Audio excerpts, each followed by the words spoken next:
Hello students, मैं Veena Sharma, associate professor SPC government college Ajmer, department of botany. हमारी जो अभी वर्तमान में लेक्चर सीरीज़ चल रही है उसमें हम एडेफिक फैक्टर सॉइल के बारे में पढ़ रहे हैं। और जैसा कि हमें पता है सॉइल एक कॉम्प्लेक्स है, तो इस सॉइल कॉम्प्लेक्स के कुछ कंपोनेंट के बारे में हम पढ़ चुके हैं और आज हम सॉइल ऑर्गेनिजम्स के बारे में बात करेंगे। सॉइल में जो ऑर्गेनिजम्स होते हैं, जो जीवित प्राणी पाए जाते हैं, उनसे हमारा मतलब सॉइल ऑर्गेनिज्म से है, जो सॉइल का एक जीव जात बनाते हैं। और उसमें कुछ लिविंग प्लांट्स भी हो सकते हैं, कुछ एनिमल्स भी हो सकते हैं। वो सॉइल का एक ऑर्गेनिज्म सिस्टम बनाते हैं। और ये जो ऑर्गेनिजम्स हैं ये मिट्टी के लिए, मृदा के लिए बहुत उपयोगी होते हैं। और जो मृदा है वो इन जीवों की क्रिया के लिए एक एनवायरनमेंट, एक हैबिटेट प्रोवाइड करती है। और ये जो वैरायटी ऑफ ऑर्गेनिजम्स पाए जाते हैं सॉइल में, कई तरीके के हो सकते हैं। इनको हम ऐसे क्लासिफाई कर सकते हैं कि जितने भी ऑर्गेनिजम्स हैं वो उनको हम दो पार्ट्स में डिवाइड कर सकते हैं। एनिमल्स हो सकते हैं वो, या वो प्लांट्स हो सकते हैं। एनिमल्स अगर की बात करें, हम एनिमल्स अगर हैं तो उनको हम फिर से दो पार्ट में डिवाइड करते हैं। या तो वो माइक्रोफोना होते हैं, सूक्ष्म जंतुजात हो सकते हैं, छोटे ऑर्गेनिजम्स हो सकते हैं, या वो मैक्रोफोना होते हैं, थोड़े बड़े साइज़ के एनिमल्स होते हैं। इसी तरीके से प्लांट्स में भी हम दो कैटेगरी में इनको पढ़ते हैं। एक होता है माइक्रोफ्लोरा, जो सूक्ष्म पादपजात कहलाते हैं, छोटे प्लांट्स हैं जिसमें बैक्टीरिया, फंजाई, एल्गी, एक्टिनोमाइसीटीज आते हैं। और दूसरे मैक्रोफ्लोरा होते हैं जो थोड़े बड़े प्लांट्स होते हैं। ये सॉइल सिस्टम में अपनी इनकी भूमिका होती है और ये अपना जीवन चक्र इनमें पूरा करते हैं और उससे जो मृदा है उसको पॉजिटिव और नेगेटिव रूप से प्रभावित करते हैं। तो अगर हम सॉइल माइक्रोफोना की बात करें तो इसमें हम एग्जांपल ले सकते हैं, जैसे प्रोटोजोआ हैं, निमेटोड्स हैं, रोटिफर्स हैं, कॉपीपोड्स हैं, कुछ क्रस्टेशिया हैं, ये हो सकते हैं जो छोटे ऑर्गेनिजम्स हैं। और दूसरे जो हैं वो मैक्रोफोना में हम बड़े ऑर्गेनिज्म जैसे insect, earthworms, millipedes, slugs, snails, moles, rodents, इनके बारे में पढ़ते हैं। माइक्रोफ्लोरा में हम बैक्टीरिया, फंजाई, एल्गी, एक्टिनोमाइसीटीज, और मैक्रोफ्लोरा में प्लांट का जो राइजोस्फीयर है, जो रूट वाला पार्ट है वो, प्लस ऐसे पौधे जो अलग अलग तरीके की मृदा में उगते हैं, उनके बारे में हम पढ़ते हैं। तो हम सबसे पहले माइक्रोफोना में देखते हैं कि किस तरीके के प्राणी इसमें पाए जाते हैं। तो यहाँ पे हम देखते हैं कि जो ऑर्गेनिजम्स जिनका 20 से 200 माइक्रोन म्यू तक उनका साइज़ होता है, वो इसमें सम्मिलित किए जाते हैं। इनमें एग्जांपल्स अगर हम देखें, जैसे प्रोटोजोआ हैं तो उसमें अमीबा हो सकते हैं, जो सीलिएट्स हैं जैसे यूग्लिफा है, डिफ्लूजिया है, और टेलिकेंस, मोनोकस, जिफिनेमा जैसे निमेटोड्स, रोटिफर्स, कॉपीपोड्स, क्रस्टेशिया, ये ज़्यादातर सॉइल में पाए जाते हैं। इसके अलावा इनसे थोड़े बड़े और हैं, लेकिन वो माइक्रोफोना कई पार्ट हम उनको समझ सकते हैं।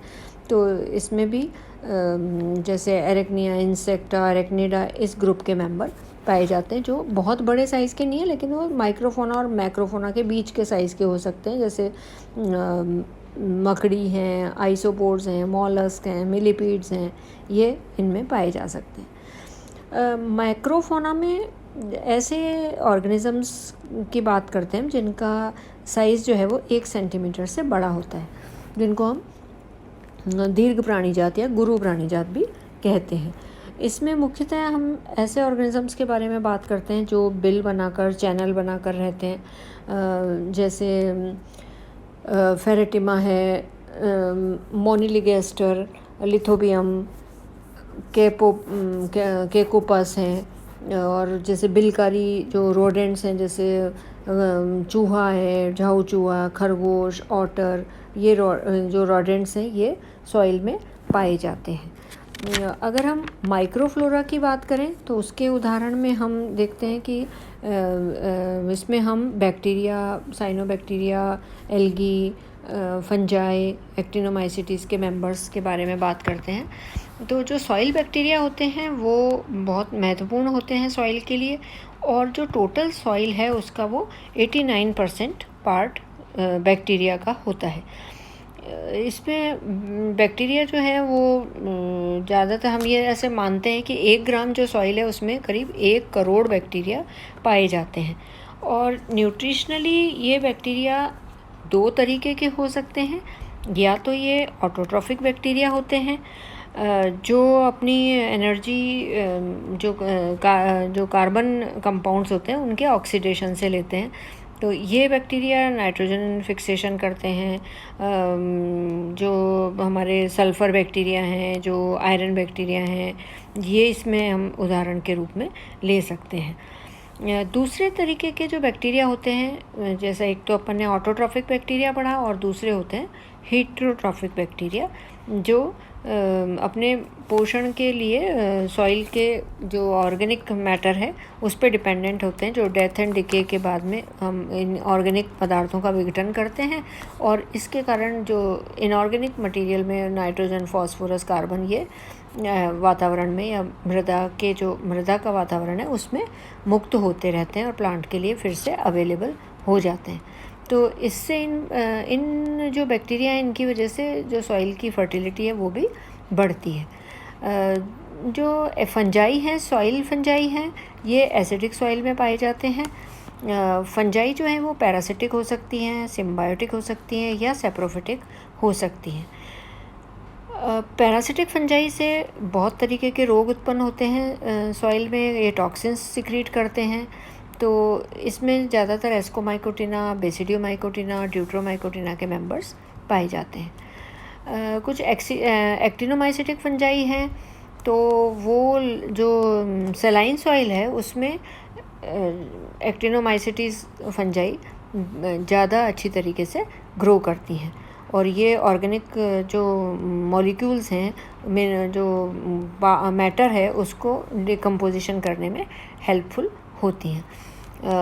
इसमें एक्टिनोमाइसिस और माइक्रोकोकस के उदाहरण हम दे सकते हैं जिनसे हमें एंटीबायोटिक्स भी प्राप्त होते हैं। इसके अलावा कुछ सॉइल एल्गी भी हैं जो इसमें पाई जाती हैं।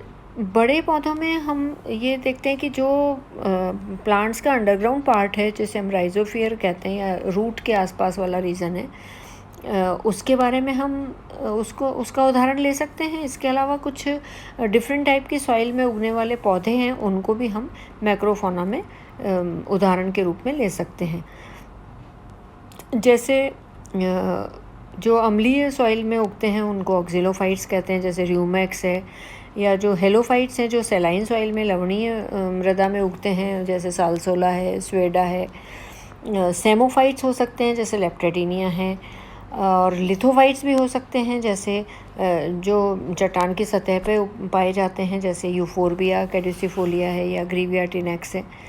और कुछ केज़्मोफाइट्स भी हो सकते हैं जो चट्टान की जो खांचें होती हैं, जो दरारें होती हैं, उनमें पाए जाते हैं, जैसे लेपिडागैथिस वगैरह।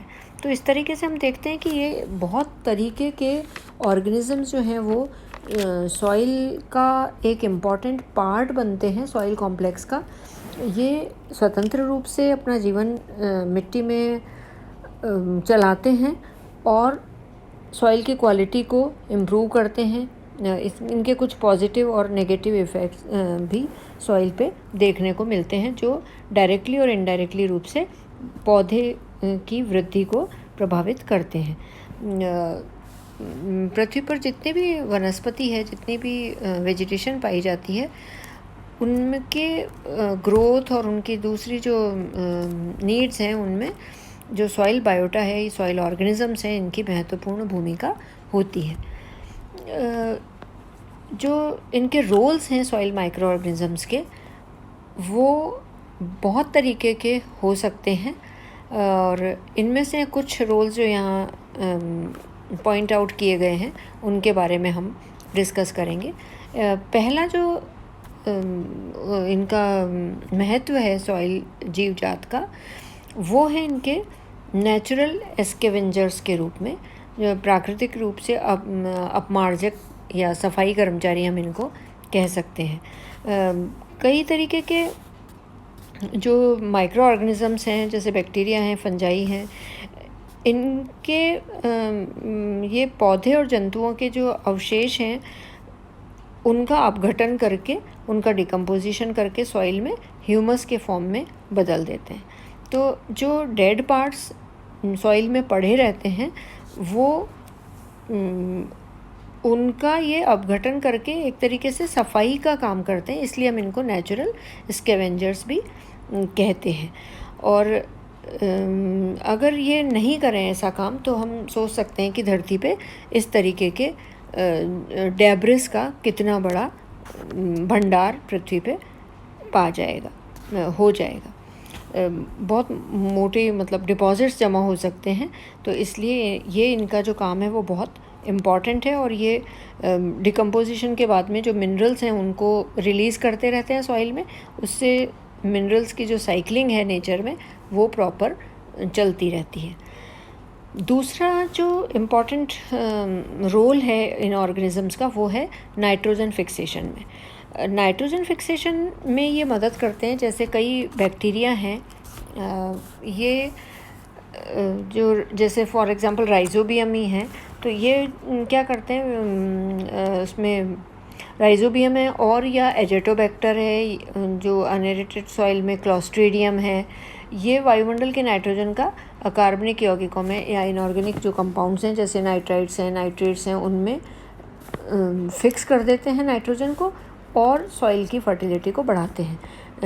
जो प्लांट्स हैं वो नाइट्रोजन को एज सच एब्जॉर्ब नहीं कर पाते रूट हेयर से, तो ये पहले जो नाइट्रोजन होती है वो नाइट्रोजन फिक्सेशन के कारण नाइट्रेट्स या नाइट्राइट में बदलती है, और उनको बदलने वाले ये बैक्टीरिया हो सकते हैं। जो ये इनको हम नाइट्रोजन फिक्सिंग बैक्टीरिया भी कहते हैं। एजेटोबैक्टर और क्लोस्ट्रीडियम में ये फ्री लिविंग बैक्टीरिया हैं जो नाइट्रोजन फिक्सेशन करते हैं, और कुछ सिम्बायोटिक बैक्टीरिया भी हैं जैसे राइजोबियम है, तो वो लेग्यूमिनेसी जो फैमिली है उसके पौधों में रूट्स में रूट नोड्यूल के रूप में पाए जाते हैं, और वहाँ ये नाइट्रोजन फिक्सेशन करते हैं। इसी श्रेणी में, इसी क्लास में कई दूसरे जो जीव हैं, जो माइक्रो ऑर्गेनिजम्स हैं, जैसे साइनोबैक्टीरिया हैं, फॉर एग्जांपल नॉस्टॉक है, नाबिना, सिलोटोरिया, ये भी धान के खेतों में, जो चावल के खेत हैं उसमें जो ह्यूमिड एटमॉस्फेयर है उसमें ये नाइट्रोजन फिक्सेशन का काम करते हैं। और इसके अलावा नाइट्रोजन फिक्सेशन के साथ साथ ही जो प्लांट्स, जो ऑर्गेनिजम्स हैं, ये कुछ ऐसे ग्रोथ प्रमोटिंग हार्मोन्स सिक्रीट करते हैं, ग्रोथ स्टिमुलेटिंग सब्सटेंसेस सिक्रीट करते हैं, जिससे पौधों की जो रूट्स हैं उनकी ग्रोथ अच्छी होती है। कुछ फंजाई हैं या बैक्टीरिया हैं और माइक्रो ऑर्गेनिजम्स हैं, जैसे बेसिडियोमाइसिटीज़ की फंजाई हैं, वो सॉइल में जो ग्रोथ करती हैं पौधों की जो रूट्स हैं उनके आसपास के जो एरिया हैं उनमें राइजोस्फीयर में पाए जाते हैं, और राइजोस्फीयर में ये कई तरीके के ग्रोथ स्टिमुलेटिंग हार्मोन्स या मैटर का सिक्रीशन करते रहते हैं, जिससे जिनको पौधे की जो रूट्स होती हैं वो उपयोग में लेती हैं, और जो प्लांट्स की जो रूट्स हैं उनकी ग्रोथ बहुत तेज़ी से होती है। तो ये एक तरीके से ग्रोथ स्टिमुलेटिंग ऑर्गेनिजम्स भी के रूप में भी हम इनको जानते हैं। और जो इनका माइक्रो ऑर्गेनिजम्स का एक महत्वपूर्ण रोल होता है वो जो टॉक्सिन्स हैं उनके प्रोडक्शन में होता है, production of toxic substances. Toxic substances मतलब कई बार क्या होता है कि जो सॉइल ऑर्गेनिजम्स हैं वो जो कार्बनिक मैटर है उसको पूरा डिकम्पोज नहीं करते और इस इनकम्प्लीट डिकम्पोजिशन की वजह से कुछ टॉक्सिक सब्सटेंस जो हैं उनका सिक्रीशन होता है जो दूसरे जीवों के लिए भी हानिकारक हो सकता है। कुछ सॉइल फंजाई की जो स्पीशीज़ हैं वो जो कम एरिएटेड सॉइल होती है, पुअरली एरिएटेड सॉइल है, उसमें ऑर्गेनिक मैटर का ऑक्सीडेशन नहीं करके इनका रिडक्शन कर देती हैं। इसके कारण सॉइल में बहुत टॉक्सिक सब्सटेंसेस सिक्रीट होते हैं, जैसे एल्डिहाइड्स हैं, कार्बोनिक एसिड्स हैं, या वेनिलीन एक टॉक्सिन है, उसका फॉर्मेशन ये करते हैं जो कि सॉइल की जो दूसरी चीज़ वहाँ पे पाई जाते हैं, वनस्पति भी है और फौना और फ्लोरा दोनों के लिए बहुत नुकसानदायक होते हैं। इसके अलावा कुछ बैक्टीरिया और जो एल्गी हैं वो बहुत ही ज़्यादा टॉक्सिन सब्सटेंसेस का सिक्रीशन करती हैं जो कि प्लांट्स के लिए बहुत घातक होते हैं या लीथल होते हैं। इनमें मुख्यतः जैसे हम देखते हैं HCN, हाइड्रोसाइनिक एसिड, इसका प्रोडक्शन होता है जो फ्यूजेरियम लाइनाई एक फंजाई है वो सिक्रीट करती हैं, जो खेत में अलसी के पौधे होते हैं उनका मतलब विल्टिंग शुरू हो जाती है, क्योंकि इतना ज़्यादा ये जो फंजाई है फ्यूजेरियम ये HCN का सिक्रीशन कर देती है, तो अलसी का खेत ख़त्म हो जाता है। और इसी तरीके से खेतों में जैसे अरहर की खेत हैं उसमें फ्यूजेरिक एसिड का सिक्रीशन होता है, तो ये जो पौधे हैं फसल के उनको नष्ट कर देता है। और ये जो फ्यूजेरिक एसिड है वो फ्यूजेरियम न्यूडम इसको सिक्रीट करती हैं। तो इसकी ये भी एक बहुत महत्वपूर्ण बात हो जाती है सॉइल के रेफरेंस में कि कुछ फंजाई ऐसे टॉक्सिन सब्सटेंस सिक्रेट कर देती है जिसकी वजह से वो प्लांट्स अच्छी तरीके से ग्रो नहीं कर पाते। नाउ जो सॉइल है उसमें कई ऐसे ऑर्गेनिजम्स हैं, मतलब ये सॉइल बॉर्न डिजीज़ करते हैं, एक तरीके से वो पैथोजेंस हैं और बीमारियां पैदा करते हैं। जैसे बैक्टीरिया हैं, फंजाई हैं, वो दूसरे जो लिविंग ऑर्गेनिजम्स हैं उनमें रोग पैदा कर देते हैं। तो इसमें कई पौधे ऐसे हैं जो सॉइल बॉर्न मतलब माइक्रो ऑर्गेनिजम्स के द्वारा उनमें सॉइल बॉर्न डिजीज़ हो जाती है। जैसे फंजाई द्वारा जो डिजीज़ होती है वो है पोटैटो ब्लाइट, बैक्टीरिया द्वारा होती है जैसे क्राउन गॉल डिजीज़। तो ये सॉइल बॉर्न डिजीज़ हैं जो सॉइल से इनका इन्फेक्शन प्लांट में आता है। जैसे दीमक है, तो दीमक भी पौधों पर बहुत हानिकारक प्रभाव डालती है।